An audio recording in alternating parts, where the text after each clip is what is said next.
Ferruccio Lamborghini. Esse foi o fundador da tão conhecida Lamborghini. Ele foi um prisioneiro de guerra e, após voltar para a Itália, abriu uma oficina pequena e começou a transformar equipamento de guerra em tratores para fazendas. Sua empreitada o transformou em um bilionário e, mais tarde, no inventor do carro esportivo de luxo mais comentado do mundo. Mas tudo começou realmente quando alguém disse a ele que ele era só mais um fazendeiro perto do Enzo Ferrari. Só que para entender toda essa história é preciso voltar um pouco, lá em 1916, quando Ferruccio nasceu, em uma fazenda na cidade rural de Renazzo, no norte da Itália. Seus pais cultivavam uvas para a produção de vinho desde o seu nascimento. E assim, eles então ensinou a trabalhar duro e a fazer coisas boas para dar valor ao dinheiro e à vida.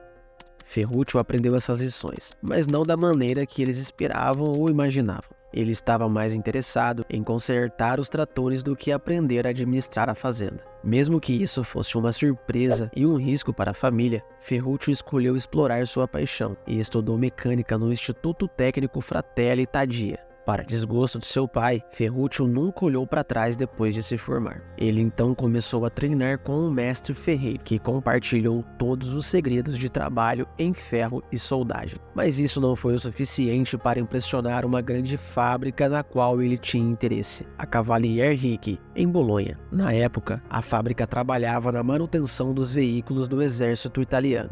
Determinado e teimoso, Ferruccio persistiu e conseguiu convencer o proprietário a contratá-lo. Quando completou 18 anos, ele partiu e retornou à sua cidade natal, Renazzo. Lá, ele abriu uma oficina com seu amigo de longa data, Marino Filippini. Só mais tarde, ele viu que esse foi o primeiro passo para transformar sua paixão em um grande império. Mas primeiro, ele teria que escapar de um enorme problema que iniciou naquele tempo. Quando a Segunda Guerra Mundial começou, Ferruccio foi arrancado de sua vida normal. Ele acabou sendo recrutado para servir na Força Aérea Italiana e designado para trabalhar como um mecânico na ilha de Rhodes, lá na Grécia, para consertar aviões. 3 anos depois, a Itália desistiu da guerra e, em seguida, as forças alemãs assumiram a guarnição e expulsaram os italianos. Mas Ferruccio decidiu ficar e pediu permissão para abrir sua própria oficina. 2 anos depois, as forças aliadas chegaram e capturaram todos na guarnição, incluindo Ferruccio. Quando descobriram sua aptidão técnica, o fizeram trabalhar consertando seus veículos. 1 ano depois, permitiram que ele partisse. Só que os primeiros anos de Ferruccio de volta para casa estavam longe de serem felizes. Sua esposa, Clélia, faleceu ao dar à luz ao único filho deles, Tonino. Após isso, Ferruccio preferiu manter-se ocupado em sua oficina, onde principalmente consertava veículos de pré-guerra, caminhões e tratores. Mas um dia, ele recebeu um pedido urgente de seu pai, que mudou o rumo de toda a sua vida. Ferruccio: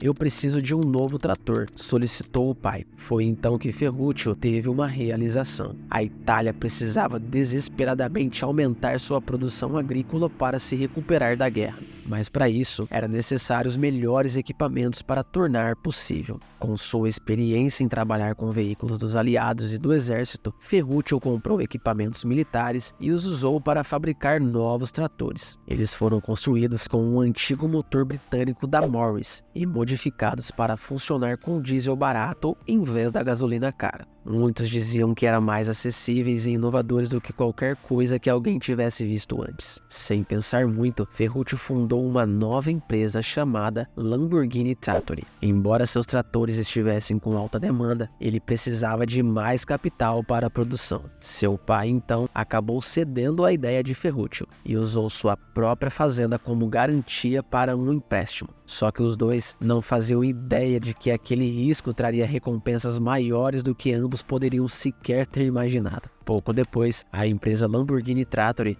se tornou uma das maiores na Itália. Ferruccio comemorou seu sucesso com uma boa comida, vinhos finos e carros. Muitos carros. Ele começou a colecionar Jaguars, Mercedes, Maseratis e Ferraris. Só que nenhum deles o satisfazia completamente. Ele ficou particularmente desapontado com a sua Ferrari 250 GT, pois a embreagem sempre quebrava. Em um certo dia, ele levou a sua Ferrari ao mecânico mais uma vez para o conserto. Em pouco tempo, Ferruccio descobriu que a embreagem era idêntica àquela que ele estava usando em seus tratores. Só que isso não o deixou nada satisfeito, já que ele pagou 10 euros pela embreagem usada em seu trator e a mesma peça custou 1.000 euros na Ferrari. Mais tarde, ele decidiu falar com Enzo Ferrari sobre os problemas que ele havia encontrado em seus carros. Além das embreagens que precisavam de reparos frequentes, os carros eram considerados barulhentos demais e desconfortáveis na estrada. Enzo sequer deu atenção e desprezou Ferruccio, e ainda insistiu que o problema não estava nos seus carros, mas sim nele. Você é um motorista de trator, um mísero fazendeiro. Você não deve reclamar dos meus carros. Eles são os melhores do mundo, disse Enzo. Ferruccio então respondeu: sim, sou um fazendeiro, mas vou mostrar a você como um carro esportivo deve ser. Naquele dia, Ferruccio voltou para casa determinado a provar do que era capaz. Muitos chamaram sua empreitada de loucura e acreditavam que ele desperdiçaria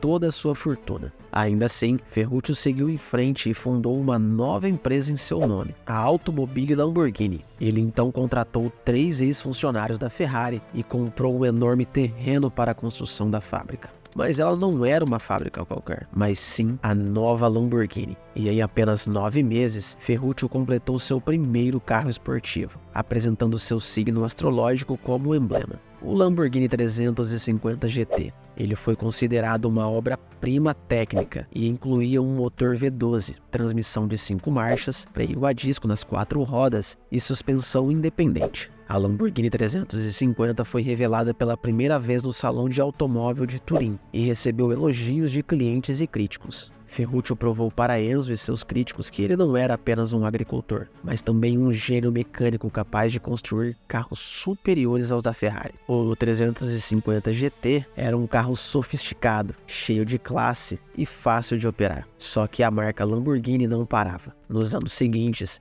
os negócios de tratores e os carros esportivos de Ferruccio só continuavam a prosperar. Ferruccio confiava tanto em sua equipe que, quando se tratava de projetar novos modelos, ele mesmo dava total liberdade aos seus engenheiros para experimentar. Esse estilo de liderança levou sua equipe a construir o 400 GT e um projeto secreto. O Miura P400 foi desenvolvido como um carro de corrida de rua e acabou sendo o primeiro da história a ser feito com uma configuração de motor traseiro central. Mas esse detalhe em especial foi mantido em segredo de Ferruccio, já que ele era contra a ideia de construir carros de corrida, pois e alguns anos antes, ele participou de uma corrida prestigiosa, mas infelizmente bateu violentamente contra o lado de um restaurante. Só que, quando Ferruccio descobriu, ele decidiu não abandonar a ideia. E ele acertou em cheio. Aquela ideia acabou sendo uma das melhores decisões que ele já havia tomado.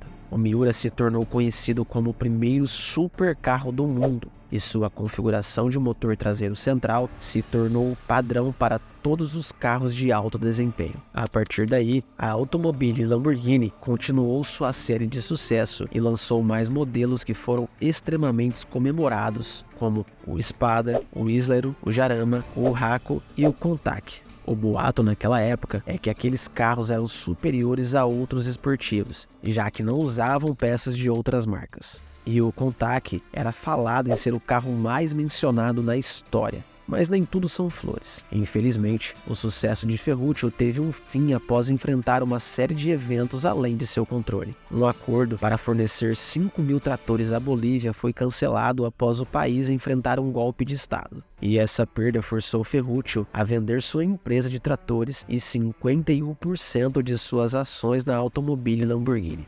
Posteriormente, o mercado de ações global passou por uma queda dramática e o mundo inteiro teve problemas com dinheiro e petróleo. E isso levou a um aumento nos preços dos combustíveis e jogou a indústria automobilística em uma crise. Os carros ficaram mais caros para rodar, fazendo com que as pessoas não quisessem mais carros de luxo. Ferruccio foi até o limite e fez o impossível para manter seus negócios vivos. E a recompensa chegou. Ele conseguiu encontrar compradores para seus tratores não vendidos, mas ainda assim, ele tomou a tristeza decisão de se aposentar cedo e vendeu os 49% restantes de suas ações na Automobile Lamborghini. Mas mesmo depois dessa decisão, ele ainda manteve uma empresa de aquecimento, que ainda restou do seu império e logo depois acabou doando a seu filho Tonino. Mais tarde, Tonino se voltou para construir um bem-sucedido negócio de moda e luxo sob o nome da família. Enquanto isso, os novos proprietários da automobile Lamborghini tentaram reviver a sua marca, mas sem sucesso algum. Em pouco tempo, a empresa foi forçada à liquidação. E após alguns anos, o governo italiano vendeu a Lamborghini por 3 milhões de dólares a 2 bilionários franceses. Juntos, eles tinham a esperança de renovar as antigas instalações da Lamborghini e contratar novos engenheiros. Mas a falta de dinheiro assombrou os negócios novamente, e os 2 bilionários venderam a empresa para Chrysler. A Chrysler investiu pesado e planejou importar a marca para os Estados Unidos, mas infelizmente não conseguiram obter nenhum lucro. Então, a Chrysler vendeu a empresa para um conglomerado indonésio. Embora tenha tido mais sorte em fazer as vendas, aquilo somente não foi o suficiente para enfrentar a crise financeira na Ásia. Foi então que a Audi comprou a empresa e reconheceu a necessidade de maior atenção aos processos e à qualidade do produto. Sob sua liderança, a Lamborghini conseguiu enfrentar os desafios do século XXI e recuperar seu lugar no mercado. Com o lançamento do Gallardo, Huracan e do novo conceito de SUV e Urus, as vendas dispararam ao redor do mundo, especialmente nos Estados Unidos. Em 2019, a Lamborghini registrou vendas recordes e agora já é avaliada em 11 bilhões de dólares. Essa foi a história de como um agricultor e prisioneiro de guerra transformou seu negócio de tratores em um grande império de carros esportivos. Mas, e aí? O que você achou? Você concorda com a opinião de Ferruccio em ter aposentado tão cedo e vendido as suas 2 empresas? Deixe seu comentário aí abaixo. Aproveita, curta e se inscreva no canal. E acompanhe mais vídeos que vão aparecer aqui na tela. São histórias muito legais que você com certeza vai gostar de se informar. Até a próxima!